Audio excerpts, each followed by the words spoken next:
नमस्कार दोस्तों, 3 जनवरी 2019 के करंट अफेयर्स में आपका स्वागत है। सबसे पहली न्यूज़ जो हम लोग देखने वाले हैं वो जो एनएसएसओ एम्प्लॉयमेंट रिपोर्ट है उसके डाटा के बारे में बात करेंगे। इसके चक्कर में काफ़ी बवाल मचा हुआ अभी, क्योंकि नेशनल स्टैटिस्टिकल कमीशन के 2 मेंबर्स ने इस रिपोर्ट के पब्लिश ना होने की वजह से रिजाइन कर दिया है। फिर दूसरा न्यूज़ है, 3 पब्लिक सेक्टर बैंक्स को प्रॉम्प्ट करेक्टिव एक्शन फ्रेमवर्क से बाहर कर दिया गया है। लगभग 2017 और 18 में 11 बैंक्स को इस फ्रेमवर्क के अंदर में डाला गया था, अब उनको निकाल दिया गया है। उसमें क्या हो रहा है वो देखेंगे। फिर जनवरी 2019 में जीएसटी कलेक्शंस के कुछ डाटा आए हैं इस फाइनेंशियल ईयर में, यानी 31 जो आपका 1 अप्रैल 2018 से 31 मार्च 2019 तक का टाइम है। इसमें 3 महीने अब तक ऐसे हो चुके हैं जिसमें जीएसटी कलेक्शन महीने का 1 लाख करोड़ को पार कर चुका है, तो ये जनवरी वाला महीने में भी हुआ है। फिर इलेक्ट्रिसिटी में प्रीपेड पेमेंट्स, यानी कि जो पावर डिस्ट्रीब्यूशन कंपनीज हैं वो इलेक्ट्रिसिटी पावर प्रोड्यूसर से खरीदते हैं, तो पावर प्रोड्यूसर से इलेक्ट्रिक खरीदने से पहले पहले उनको पेमेंट कर दिया जाए। तो ये जो डिस्कॉम्स हैं जो कि पावर को कंज्यूमर्स के पास पहुंचा रही हैं, वो जब किसी पावर कंपनी पावर प्रोड्यूसर से इलेक्ट्रिसिटी खरीदती है, मान लीजिए उन्होंने एनटीपीसी से इलेक्ट्रिसिटी खरीदी है, तो जो इलेक्ट्रिसिटी खरीदी है उसका पेमेंट शुरू में कर दें, प्रीपेड पेमेंट हो, तो इसके बारे में बात चल रही है। फिर कुछ इंडियन स्टूडेंट्स को यूएसए में डिटेन किया गया, लगभग 130 स्टूडेंट्स को डिटेन किया गया है, जिसमें बहुत सारे स्टूडेंट्स इंडियन भी हैं, उसके बारे में बात करेंगे। फिर यूएस चाइना ट्रेड टॉक्स चल रही है रिसेंटली। देखिए, यूएस चाइना के बीच में एक ट्रेड वॉर चल रहा है, लगभग 1 साल से चल रहा है, जिसकी वजह से ट्रेड काफ़ी हिट हुआ है और चाइना की इकोनॉमी थोड़ी स्लो हो गई है, तो चाइनीज़ गवर्नमेंट थोड़ी सी परेशान है, तो इसमें क्या चल रहा है वो भी देखेंगे। फिर एफडीआई नॉर्म्स लाए गए थे नए नए 1 अप्रैल, 1 फरवरी 2019 से वो एप्लीकेबल है। इसको मैंने अपनी पहले की करंट अफेयर्स की वीडियो में बहुत डिटेल में कवर किया है, तो एक बार जाके देखिए। तो उसकी वजह से अमेजन फ्लिपकार्ट पे क्या इफेक्ट आया है उसको हम देखेंगे। फिर बजट में बोला गया कि कोल एक्सप्लोरेशन को इन्हांस किया जाएगा और सेफ्टी फीचर्स पे थोड़ा कम ध्यान दिया जाएगा, तो ये क्या है इसे देखेंगे। फिर सरकार ने अभी वोट ऑन अकाउंट की डिमांड की है 4 महीने की, जिसकी बात करेंगे और बहुत इंपॉर्टेंट वन लाइनर न्यूज़ है, वो भी हम देखेंगे फ्रेंड्स। तो इसमें क्या है कि कुछ जो न्यूज़ थी, देखिए 1 फरवरी 2019 को बजट आया था, तो 1 फरवरी 2019 की तो मैंने करंट कर दी थी, और बजट के चक्कर में 2 फरवरी 2019 की करंट में अपलोड नहीं कर पाया था। रीज़न बीइंग कि 2 फरवरी की ऑलमोस्ट सारी न्यूज़ बजट से ही डोमिनेटेड थी, ठीक है। तो उसकी जो 2-3 न्यूज़ छूट गई थी उनको मैंने यहाँ पे इंक्लूड कर लिया है, और इसको हम लोग होलिस्टिक वे में देखेंगे। तो सबसे पहली रिपोर्ट क्या है, नेशनल सैंपल सर्वे ऑर्गेनाइजेशन की जो अनएम्प्लॉयमेंट रिपोर्ट है ये लीक हुई है, अभी तक इसको गवर्नमेंट ने अप्रूवल नहीं दिया है फ्रेंड्स। तो इस एम्प्लॉयमेंट रिपोर्ट में, जिसको पीरियोडिक लेबर फोर्स सर्वे भी बोलते हैं, इसमें लिखा हुआ है कि 2017-18 में पिछले 45 साल का सबसे ज्यादा अनएम्प्लॉयमेंट रेट रहा है, जो कि है 6.1%। और डीमोनेटाइजेशन के बाद किसी गवर्नमेंट एजेंसी के द्वारा किया गया ये पहला कॉम्प्रिहेंसिव सर्वे है अनएम्प्लॉयमेंट में, और इसने बोला है कि 45 साल में सबसे ज्यादा अनएम्प्लॉयमेंट अभी हुआ है 6.1% का। फिर इस रिपोर्ट ने बोला है कि अर्बन एरियाज में अनएम्प्लॉयमेंट 7.8% है, रूरल एरियाज में 5.3% है, और ये बहुत ज़्यादा हाई है, लगभग जितना 1972-73 में था उतना ही हाई है। फिर गांव के एरियाज में, रूरल एरियाज में जो जॉबलेस मेल्स हैं वो 5% से बढ़ के 17.4% हो गए हैं, और जो फीमेल्स हैं रूरल एरियाज में जॉबलेस वो 4.8% से बढ़ के 13.6% हो गई हैं। तो ये एक ऐसी एम्प्लॉयमेंट रिपोर्ट आई है जो ऑब्वियस सी बात है कि इलेक्शंस आने वाले हैं, गवर्नमेंट नहीं चाहेगी पब्लिश हो, गवर्नमेंट ने पब्लिश नहीं की, इस चक्कर में स्टैटिस्टिकल कमीशन के मेंबर्स ने रिजाइन कर दिया। उसके बाद गवर्नमेंट ने अपना एक्सप्लेनेशन भी दिया है। नीति आयोग के वाइस चेयरमैन राजीव कुमार जी ने बोला है कि अभी भी इस रिपोर्ट को गवर्नमेंट ने अप्रूव नहीं किया है, और गवर्नमेंट इस रिपोर्ट को कुछ और ऑथेंटिकेशन के साथ मार्च 2019 में रिलीज करने की बात हो रही है, पर अभी ये रिपोर्ट लीक हुई है, गवर्नमेंट द्वारा अप्रूव नहीं हुई है। फिर उसके बाद जो एक न्यूज आ रही है वो ये आ रही है कि 3 पब्लिक सेक्टर बैंक को आरबीआई की प्रॉम्प्ट करेक्टिव एक्शन फ्रेमवर्क से निकाल दिया गया है।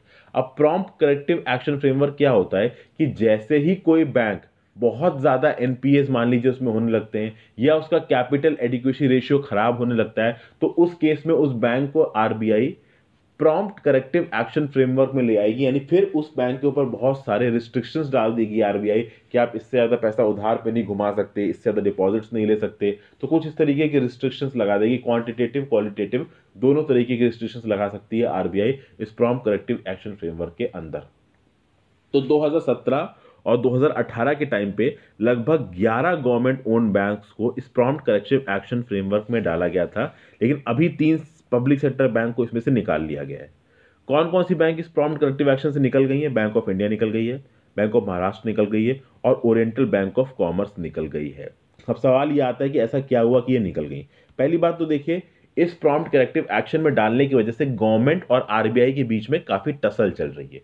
देखिए, गवर्नमेंट का काम क्या है कि इलेक्शंस आने वाले हैं तो लोगों के पास आसानी से पैसा अवेलेबल रहे, और लोगों के पास अगर आसानी से पैसा अवेलेबल करवाना है तो लोगों को लोन देने वाली एंटिटी कौन सी है? बैंक है। और बैंक पे अगर ये रिजर्व बैंक ऑफ इंडिया ने रिस्ट्रिक्शंस लगा रखे हैं तो वो लोन दे ही नहीं पाएगी। तो इस बात पे थोड़ा सा टसल चल रहा था आरबीआई गवर्नमेंट के बीच में। फाइनली इन 3 बैंक्स को प्रॉम्प्ट करेक्टिव एक्शन में से निकाल लिया गया है। बैंक ऑफ इंडिया और बैंक ऑफ महाराष्ट्र को निकालने की वजह क्या थी कि इन दोनों बैंक्स ने अपने नॉन परफॉर्मिंग एसेट रेशियो को आरबीआई के थ्रेशोल्ड से नीचे ले आए हैं, और कैपिटल एडिक्वेसी रेशियो भी इन दोनों बैंक्स का इंप्रूव हुआ है।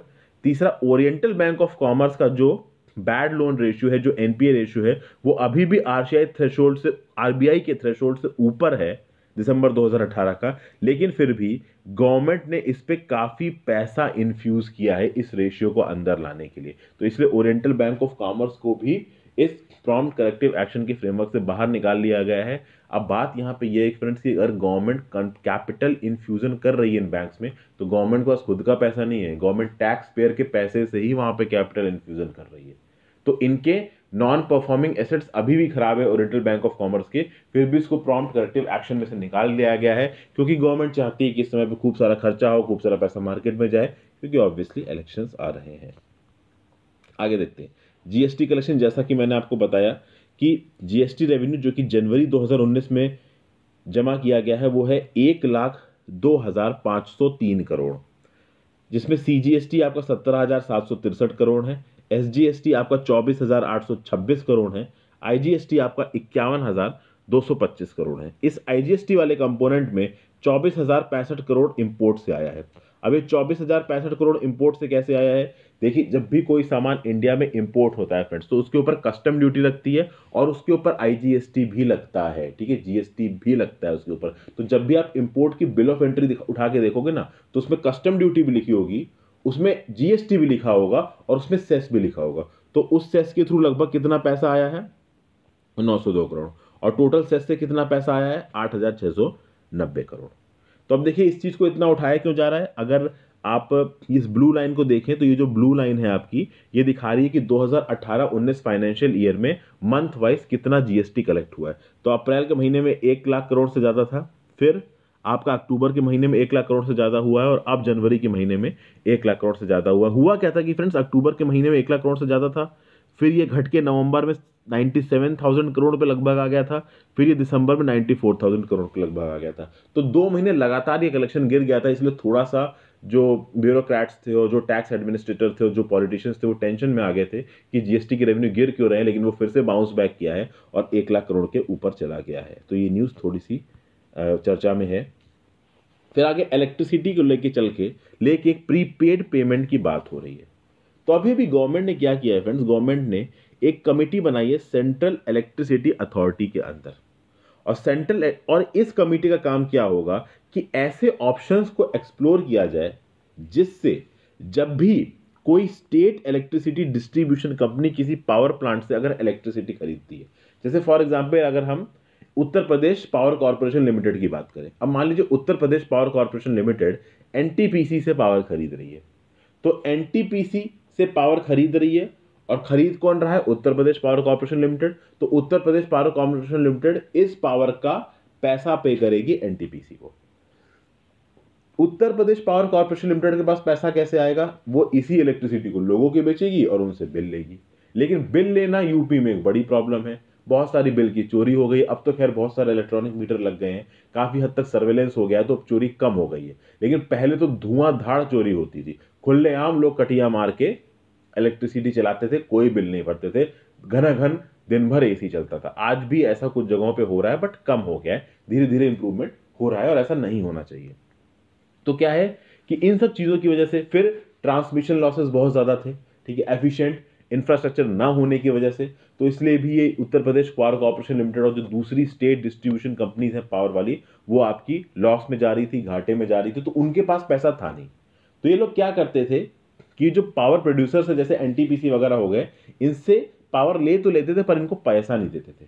तो अब इस कमेटी का काम यह है कि जब भी कोई पावर डिस्ट्रीब्यूशन कंपनी इन पावर प्लांट से पावर लेगी तो पैसा पहले देगी उसका।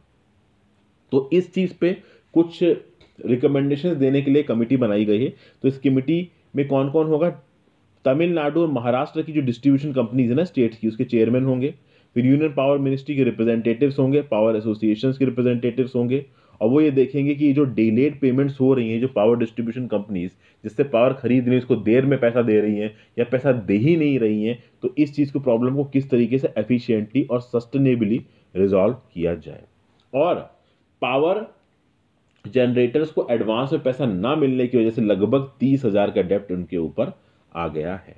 तो ये कमेटी का काम क्या होगा? ये कमेटी कैपिटल साइकिल्स को पढ़ेगी। कैपिटल साइकिल्स मतलब कि पावर डिस्ट्रीब्यूशन कंपनीज को और ये जो पावर जनरेशन कंपनीज हैं इनमें कब कब कैपिटल की इन्वॉल्वमेंट सबसे ज्यादा होती है उसको ये देखेगी। फिर ये देखेगी कि भाई स्ट्रेस क्या सेक्टर में, किस वजह से ये जो स्टेट डिस्ट्रीब्यूशन कंपनीज लिमिटेड है इनके पास पैसा नहीं आ पाता, हॉलिस्टिक वे में ये सॉल्यूशंस निकालने की कोशिश करेगी।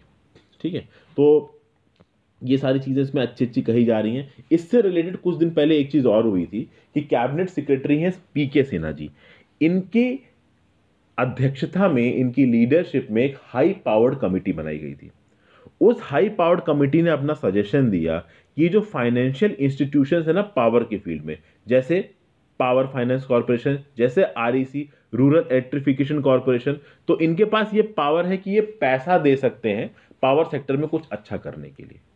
तो इन्होंने एक डिस्काउंट मैकेनिज्म लेके आए हैं ये, इसको डिस्काउंट रिसीवेबल्स भी बोलते हैं। इस डिस्काउंट मैकेनिज्म में होगा क्या फ्रेंड्स कि एक ट्राईपार्टाइट एग्रीमेंट होगा जिसमें ये फाइनेंशियल इंस्टीट्यूशंस होंगे, power finance corporation, rural electrification corporation और भी ऐसे कॉर्पोरेशन। फिर उसमें दूसरा कौन होगा? दूसरा एक तो पावर डिस्कॉम्स होंगे और तीसरा जो पावर प्रोवाइड कर रहे हैं वो लोग होंगे। तो होगा ये कि जो ये आपकी पावर डिस्ट्रीब्यूशन कंपनीज हैं स्टेट की, उनको बिना प्रीपेड यानी बिना पहले पैसे दिए हुए वो पावर जनरेटर से पावर खरीद लेंगी। ठीक है, और उनको वो पैसा लौटाना पड़ेगा। अच्छा, पैसा लौटाने की गारंटी पावर जनरेटर को कौन देगा? यहां पे वो ये फाइनेंशियल इंस्टीट्यूशंस देंगे।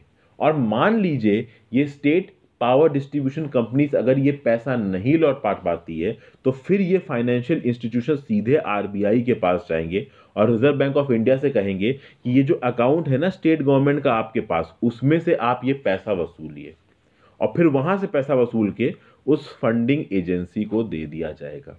क्योंकि उस फंडिंग एजेंसी ने यानी कि रूरल इलेक्ट्रिफिकेशन कॉर्पोरेशन और पावर फाइनेंस कॉर्पोरेशन ने एनटीपीसी के साथ यानी पावर जनरेटर को यह वादा किया है कि हम आपका पैसा दिलवाएंगे, तो वो उसका पैसा तो दे देंगे, लेकिन ये पावर फाइनेंस कमीशन अपना पैसा तो वसूलेंगी ना। वो कैसे वसूलेंगी? वो जाके आरबीआई से बोलेंगी कि भाई इस स्टेट डिस्ट्रीब्यूशन कंपनी लिमिटेड ने अपनी कमिटमेंट पे डिफॉल्ट किया है, तो इसके अकाउंट में से पैसा निकाल के आप यहां पे एडजस्ट करिए।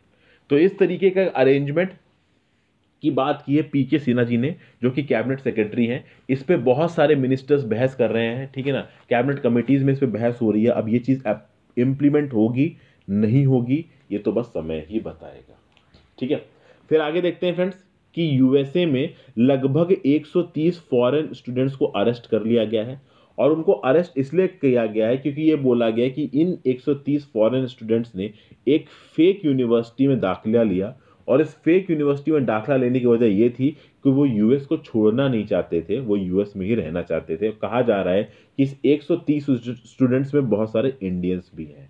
तो जब इंडियंस की बात आ गई है तो इसी समय पे इंडियन गवर्नमेंट ने एक डिमार्के इशू किया है अमेरिकन एम्बेसी को न्यू दिल्ली में। डिमार्के का मतलब होता है कि एक पॉलिटिकल स्टेटमेंट, एक पॉलिटिकल सपोर्ट इन बच्चों के लिए इशू किया गया है। एक पॉलिटिकल स्टेंट कह लीजिए, पॉलिटिकल स्टेटमेंट कह लीजिए, एक ऑफिशियल स्टेटमेंट कह लीजिए, जिसमें अपना स्टांस रख रही है इंडियन गवर्नमेंट अमेरिकन गवर्नमेंट के सामने। इंडियन गवर्नमेंट अमेरिकन गवर्नमेंट से कह रही है कि ये जो जिन बच्चों को आपने अरेस्ट किया इंडियंस को, इनको आप इमीडिएट कंस्यूलर एक्सेस दीजिए। कंस्यूलर एक्सेस मतलब इंडियन एम्बेसी जो कि अमेरिका में है उसका एक पर्सन जाके इनसे मिलेगा और उनकी हर तरीके से लीगल पॉसिबल मदद करेगा। फिर ये बोला गया है कि इन बच्चों पे इल्जाम लगाने के अलावा भी आप उन लोगों को पकड़िए जिन्होंने इन बच्चों को झूठी दिलासा दी है और गलत एडमिशन करवा लिया है। तो ये सारी बातें हो रही हैं। अब इसमें आगे क्या होने वाला है ये तो बस समय ही बताएगा। फिर यूएस चाइना ट्रेड टॉक्स के बारे में बात करते हैं। देखिए, वॉशिंगटन और बीजिंग के बीच में ट्रेड से रिलेटेड प्रॉब्लम्स बहुत ज़्यादा चल रही हैं और लगभग 360 बिलियन डॉलर्स का ट्रेड बायलेटरली अफेक्ट हुआ है। दोनों कंट्रीज ने एक दूसरे के ऊपर बहुत सारे टैरिफ्स लगा दिए हैं, ड्यूटीज लगा दी हैं, कस्टम ड्यूटीज लगा दी हैं, एंटी डंपिंग ड्यूटीज लगा दी हैं, बहुत सारी चीज़ें हो गई, जिसकी वजह से चाइनीज़ इकोनॉमी पे बहुत फर्क आया है, क्योंकि चाइनीज़ का एक बहुत मेजर एक्सपोर्ट होता है अमेरिका में। अब उस एक्सपोर्ट पे जो कि चाइना से यूएसए जा रहा, तो यूएसए के लिए वो इंपोर्ट हो गया, उस पर 10% का टैरिफ लगाया यूएसए ने। और यूएसए ने कहा कि अगर आपने हमारे इश्यूज को 1 मार्च तक सॉल्व नहीं किया तो ये 10% का टैरिफ 25% के टैरिफ में बदल जाएगा। साफ साफ स्ट्रॉन्ग वर्ड्स में ये बात अमेरिका के राष्ट्रपति जी ने बोल दी है। तो एक चाइनीज डेलीगेशन जिसको लीड कर रहे थे उनके वाइस प्रीमियर लिू हू, वो वॉशिंगटन में था। वॉशिंगटन में आके उन्होंने इस चीज से रिलेटेड बात की है। तो प्रेसिडेंट ट्रम्प तो बोल रहे हैं कि बहुत ट्रेमेंडस प्रोग्रेस हो रही है यूएस चाइना के ट्रेड नेगोशिएशंस में। हालांकि चाइनीज लीडर जो जी जिनपिंग हैं वो बोल रहे हैं कि जो रिलेशंस है वो क्रिटिकल स्टेज पे हैं और इस टैरिफ डिस्प्यूट को ठीक से सॉल्व करने की बहुत ज़्यादा ज़रूरत है, क्योंकि चाइनीज इकोनॉमी पे बहुत प्रेशर है फ्रेंड्स। और चाइना इस बात से भी टेंशन में है कि वॉशिंगटन ने 1 मार्च की डेडलाइन रखी है। वॉशिंगटन का ये कहना है, देखिए वॉशिंगटन की प्रॉब्लम क्या है। वॉशिंगटन की प्रॉब्लम यह है कि वॉशिंगटन बोल रहा है कि चाइना वाले इंटेलेक्चुअल प्रॉपर्टी थ्रेफ्ट करते हैं, चाइना वाले अनफेयर ट्रेड प्रैक्टिसेस को इस्तेमाल करते हैं, प्रोटेक्शनिज्म करते हैं। प्रोटेक्शनिज्म मतलब कि अपने मार्केट्स को वो पूरी तरीके से अमेरिकन गुड्स के लिए खुलने नहीं दे रहे हैं, अलग अलग हथकंडे इस्तेमाल करके। और वो ये चाह रहे हैं कि अमेरिकन मार्केट चाइनीज गुड्स के लिए पूरी तरीके से खुल जाए। तो ट्रंप जी ने बोला भाई ये नहीं हो पाएगा। ट्रंप ने बोला कि मैं छोटी मोटी डील में नहीं मारूंगा कि चाइना ये बोल दे कि हाँ भाई ये कुछ प्रोडक्ट्स में हम आपके अपने मार्केट्स आपके लिए खोल दे रहे हैं। नहीं, ट्रंप ने कहा कि हमारे सारे मार्केट्स चाइना के लिए खुले हैं, तो चाइना के सारे मार्केट्स भी हमारे प्रोडक्ट के लिए खुली होने चाहिए, ऐसा ट्रंप ने कहा है। और हम एक कॉम्प्रिहेंसिव डील करेंगे, छोटी मोटी डील नहीं करेंगे फ्रेंड्स, ठीक है। और अगर ये 1 मार्च की डेडलाइन तक कुछ नहीं हुआ तो अभी जो टैरिफ लगभग इन 360 बिलियन डॉलर में से 200 बिलियन डॉलर का सामान चाइना से यूएसए जा रहा है, मतलब यूएसए में लगभग 200 बिलियन डॉलर का इंपोर्ट हो रहा है, उस पर यूएसए ने 10% का लगा दिया टैरिफ। और अगर 1 मार्च तक इसका कोई इशू नहीं निकलता है तो यूएसए इस 10% को 25% कर देगा, यानी अब उन 200 बिलियन डॉलर्स पे 25% की इंपोर्ट ड्यूटी या फिर आप टैरिफ लगेगा, कुछ भी कहिए। तो इस चक्कर में आगे आगे क्या होने वाला है ये तो अभी पता चलेगा। बहुत सारे निगोशिएशंस चल रहे हैं, अभी तक तो बात हुई नहीं है, लेकिन ये कहा जा रहा है कि शायद दोनों देशों के राष्ट्रपति आपस में मिलकर इस चीज को सुधारने की कोशिश करेंगे। हालांकि अभी कोई क्लियर रास्ता नजर आ नहीं रहा है। फिर एफडीआई नॉर्म्स से रिलेटेड फ्रेंड्स मैंने आपके लिए पहले भी एक वीडियो बनाई है। अब इस एफडीआई नॉर्म्स ने अमेजन और फ्लिपकार्ट को कैसे अफेक्ट किया है इसको देखते हैं। तो अमेजन पे तो इसका सीधा सीधा इफेक्ट नजर आना शुरू हो गया है। बहुत सारे अमेजन की जो बिगेस्ट सेलर्स हैं ना, उनके प्रोडक्ट्स अब अमेजन पे नजर नहीं आ रहे हैं। जैसे क्लाउड टेल हो गया, अपारियो हो गया। अब क्लाउड टेल और अपारियो में अमेजन के खुद के स्टेक्स हैं। और एफडीआई रूल्स में क्या बोला गया कि जिस कंपनी में आपके स्टेक्स हैं उस कंपनी का सामान आप अपनी वेबसाइट पे नहीं बेच सकते। तो क्लाउड टेल और अपारिया के सामान बिक ही नहीं रहे, उसके बजाय दूसरे वेंडर्स के सामान बेचे जा रहे हैं अमेजन पे। तो ये काफ़ी चेंज आया है। अब इस तरीके की प्रॉब्लम फ्लिपकार्ट को तो नहीं है। फ्लिपकार्ट देखिए होम ग्रोन प्रोड्यूसर है, इंडिया का ही है, बट अब उसमें वॉलमार्ट ने $16 बिलियन का इन्वेस्टमेंट किया है। तो वॉलमार्ट उसका 77% स्टेक ओनर है। तो आप कह सकते हो कि एक तरीके की वो फॉरेन कंपनी हो गई है। लेकिन वहां पे 25% थ्रेशोल्ड वाला प्रॉब्लम है। 25% थ्रेशोल्ड वाला क्या बोलता है कि अगर कोई सेलर, ध्यान दीजिएगा, अगर कोई सेलर अपना 25% सामान उस ई कॉमर्स की होलसेल फर्म से खरीद रहा है तो उस ई कॉमर्स के प्लेटफॉर्म पे वो अपना सामान बेच नहीं सकता।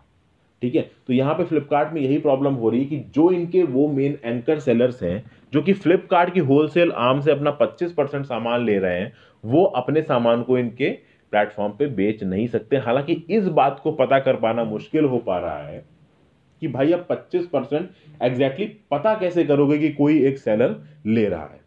तो ये पता कर पाना कि कोई एक सेलर 25% का अपना सामान फ्लिपकार्ट के होलसेल आर्म से खरीद रहा है, ये चीज का पता कर पाना थोड़ा सा अभी मुश्किल है। अब क्या होने वाला है आगे, ये तो धीरे धीरे समय ही बताएगा।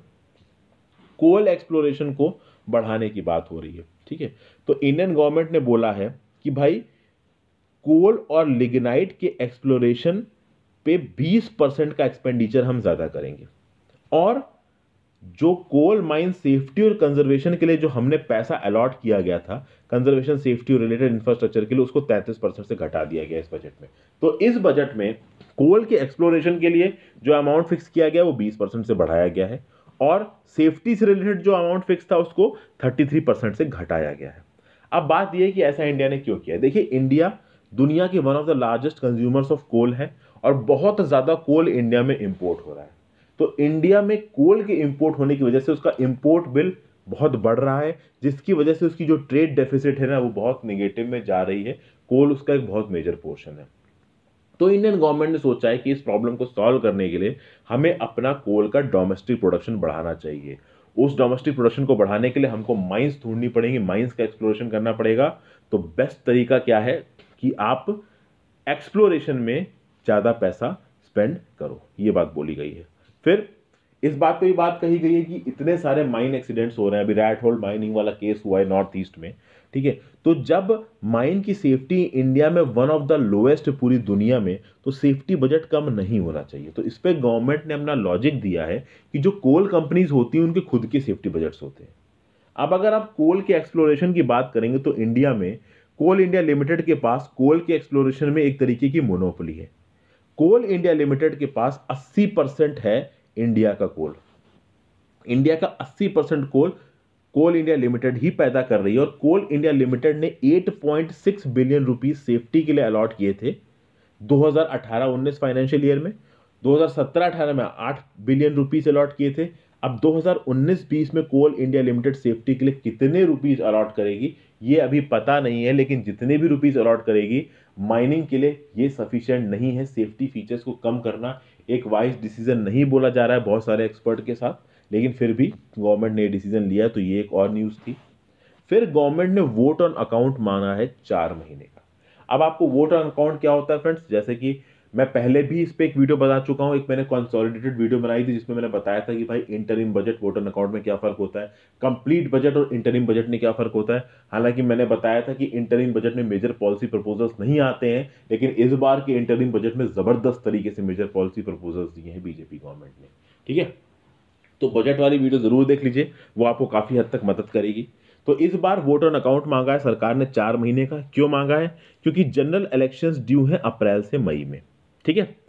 और फाइनली जब सरकार चुन के आ जाएगी तो फिर वो अपना जो नया बजट देगी वो जुलाई में देगी, ठीक है। तो जो भी सरकार चुन के आएगी, भले ही कांग्रेस चुन के आए या आपकी एनडीए चुन के आए, ठीक है, भले यूपीए यानी कि यूनाइटेड प्रोग्रेसिव अलायंस जो कि कांग्रेस है, या नेशनल डेमोक्रेटिक अलायंस जो कि बीजेपी है, तो इन दोनों में से जो भी आएगी वो जुलाई में जाके अपना नया बजट देगी। तो 31 मार्च को आपका फाइनेंशियल ईयर खत्म हो जाता है। तो अप्रैल मई जून जुलाई 4 महीने, तो 4 महीने तो सरकार को काम करना है ना, और सरकार को काम करने के लिए क्या चाहिए, मनी, पैसा चाहिए।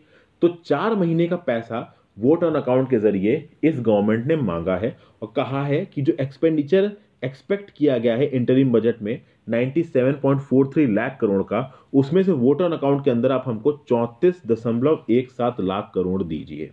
वो मिल ही जाएंगे, क्योंकि ये वोट ऑन अकाउंट में राज्यसभा की जरूरत है नहीं, केवल लोकसभा की जरूरत है, क्योंकि फाइनेंस बिल हो जाता है, मनी बिल हो जाता है। और जब लोकसभा की बात आ गई, ठीक है, तो लोकसभा में तो बीजेपी की मेजॉरिटी, तो आराम से वोट ऑन अकाउंट मिल जाएगा। तो वोट ऑन अकाउंट पे जो मैंने वीडियो बनाई है उसका लिंक मैं याद से नीचे डिस्क्रिप्शन बॉक्स में दे दूंगा फ्रेंड्स। अगर गलती से भूल भी जाऊं तो आप मेरे चैनल पे सर्च कर लीजिए, बहुत आराम से आपको मिल जाएगा। उसमें आपको पूरी जानकारी मिल जाएगी इंटरिम बजट, फुल बजट और वोट ऑन अकाउंट के बारे में।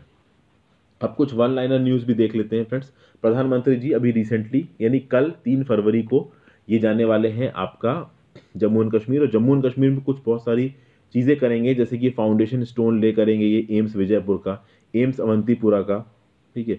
फिर जम्मू में ये north regional centre campus of Indian institute of mass communication का फाउंडेशन स्टोन डालेंगे। फिर ये फाउंडेशन स्टोन डालेंगे 624 megawatt Kiru hydro electric project का, जो कि किश्तवाड़ जम्मू एंड कश्मीर में है। ये run of the river project है और कौन से रिवर पे है? चिनाब रिवर पे है। तो याद रखिएगा, इंपॉर्टेंट बात इसमें से क्या है कि northern regional centre campus Indian institute of mass communication का कहां खोला गया? जम्मू में खोला गया। नए एम्स कहां बनाए गए?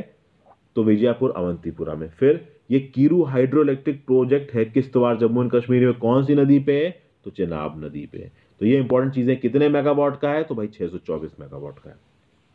सब चीजें याद रखनी चाहिए, कुछ भी पूछी जा सकती है ऑनलाइन इंफॉर्मेशन कहीं पे भी, एमसीक्यूज में कैसे भी डाल के पूछ सकते हैं, यूपीएससी पीसीएस कोई भी एग्जाम पूछ सकता है, हमें नहीं पता है तो पता होना चाहिए। उसके बाद पीएम ने फाउंडेशन स्टोन डाला, एक नई बिल्डिंग बनाई जाएगी लेह एयरपोर्ट की, जिसको बोला जाएगा कुशोक बकुला रिम्पोची एयरपोर्ट। तो अगर आपसे पूछा जाए कि कुशोक बकुला रिम्पोची एयरपोर्ट कहां बन रहा है, तो आपको पता होना चाहिए लेह में बन रहा है। तो एनर्जी एफिशिएंट होगा, सेल्फ सस्टेनेबल बिल्डिंग होगी, मॉड्यूलर होगा, 18,985 स्क्वायर मीटर्स का एरिया होगा। फिर आगे 20th भरत रंग महोत्सव चल रहा है नई दिल्ली में, 21 दिन का नेशन वाइड थिएटर स्पेक्टिकल है, जो कि दिल्ली के कमानी ऑडिटोरियम में चल रहा है। इसके बारे में खास बात यह है फ्रेंड्स कि ये इंटरनेशनल थिएटर फेस्टिवल है इंडिया का। ये इंडिया की थिएटर आर्ट्स को आगे ले जाने में एक बहुत बड़ा रोल प्ले करता है। उसको ऑर्गेनाइज कौन कराता है? National school of drama. फिर संजीव रंजन जी का नाम इस समय न्यूज में क्यों? क्योंकि ये नए एम्बेसडर हैं रिपब्लिक ऑफ कोलंबिया के। ये कोलंबिया वही है जहां पे पाब्लो एस्कोबार हुआ करता था। नार्कोस नाम की एक नेटफ्लिक्स पे सीरीज है, ठीक है, थोड़ी सी वॉलेंट सीरीज है, कभी टाइम मिले तो देखिए। उसमें आपको काली कार्टेल और बहुत सारी चीज़ें देखने को मिलेंगी। तो देखो वो इंटरटेनमेंट के पर्सपेक्टिव से उसमें आपको कोई नॉलेज नहीं मिलेगी, बट हाँ टाइम है तो देख लीजिए। तो रिपब्लिक ऑफ कोलंबिया के नए एम्बेसडर है संजीव रंजन जी इंडिया के। अभी ये अर्जेंटीना के एम्बेसडर थे, अभी सीधे सीधे जाके अपना चार्ज संभालेंगे कोलंबिया में।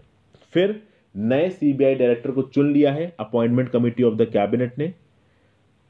ये कौन है? श्री ऋषि कुमार शुक्ला है, जो कि आईपीएस है, एमपी 1983 कैडर के। इनको डायरेक्टर चुना गया है सेंट्रल ब्यूरो ऑफ इन्वेस्टिगेशन का, 2 साल के लिए चार्ज संभालेंगे। अब देखिए सीबीआई की डायरेक्टर के लिए जो कमिटी बनती है उसमें कौन कौन होता है? उसमें प्रधानमंत्री जी होते हैं, लीडर ऑफ द अपोजिशन होते हैं, और जहां पे लीडर ऑफ द अपोजिशन नहीं है वहां पे तो leader of the single largest party in opposition आ जाते हैं। और फिर या तो चीफ जस्टिस ऑफ इंडिया होंगे या कोई एक ऐसा सुप्रीम कोर्ट का जज जिसको चीफ जस्टिस ऑफ इंडिया ने नॉमिनेट किया है। तो इस 3 मेंबर्स की कमेटी में कौन कौन आ गया? प्रधानमंत्री नरेंद्र मोदी आ गए, फिर मल्लिकार्जुन खड़गे आ गए, जो कि leader of the single largest party in opposition Congress है। देखिए कांग्रेस के पास लीडर ऑफ द अपोजिशन का खिताब नहीं है, क्योंकि कांग्रेस के पास लोकसभा की 10% सीटें भी नहीं है, ठीक है। तो सीबीआई की डायरेक्टर के इलेक्शन में जो कमिटी बनेगी उसमें लीडर ऑफ द अपोजिशन के साथ साथ, अगर लीडर ऑफ द अपोजिशन नहीं है कोई क्लियर कट, तो leader of the single largest party in opposition हो जाएगा, जो कि मल्लिकार्जुन खड़गे हैं। पीएम तो हो ही गए नरेंद्र मोदी जी, और चीफ जस्टिस ऑफ इंडिया के द्वारा नॉमिनेट किया हुआ कोई जज, जो वो है AK सिकरी जी। तो इसमें प्रधानमंत्री नरेंद्र मोदी जी ने कहा कि जो पुराने डायरेक्टर हैं आलोक वर्मा, इनको निकालो। मल्लिकार्जुन खड़गे जी ने कहा कि नहीं, आलोक वर्मा को ही सीबीआई डायरेक्टर रहना चाहिए। और जस्टिस AK सिकरी जी ने कहा कि अब इतना कुछ होने के बाद हमारी इस डेमोक्रेटिक कंट्री में आलोक वर्मा जी को जाना चाहिए और कोई दूसरा डायरेक्टर आना चाहिए। तो फिर जस्टिस सिकरी और पीएम नरेंद्र मोदी जी ने आलोक वर्मा जी को हटाने की बात कर दी, इसलिए उनको अब सीबीआई डायरेक्टर की पोस्ट से हटा दिया गया है और उनकी जगह कौन आया है? ऋषि कुमार शुक्ला जी आए हैं।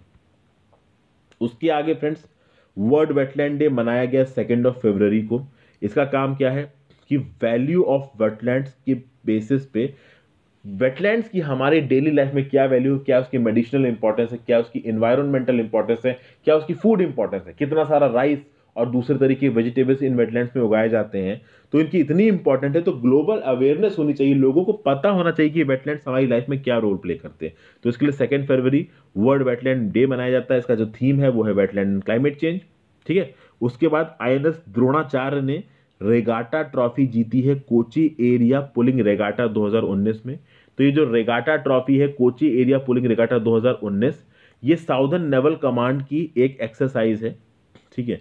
तो ये बेसिकली बोट पुलिंग रेगाटा है ना, ये एक prestigious and traditional naval sporting activity है नेवी की। तो उसको जीता किसने? बस इतना याद रखिएगा, INS द्रोणाचार्य ने। 2nd नंबर पे कौन आया है? Anti submarine warfare school and diving school. ठीक है, तो सारे इंपॉर्टेंट करंट अफेयर्स इसमें मैंने कवर कर लिए फ्रेंड्स। आई होप ये वीडियो आपको पसंद आई हो।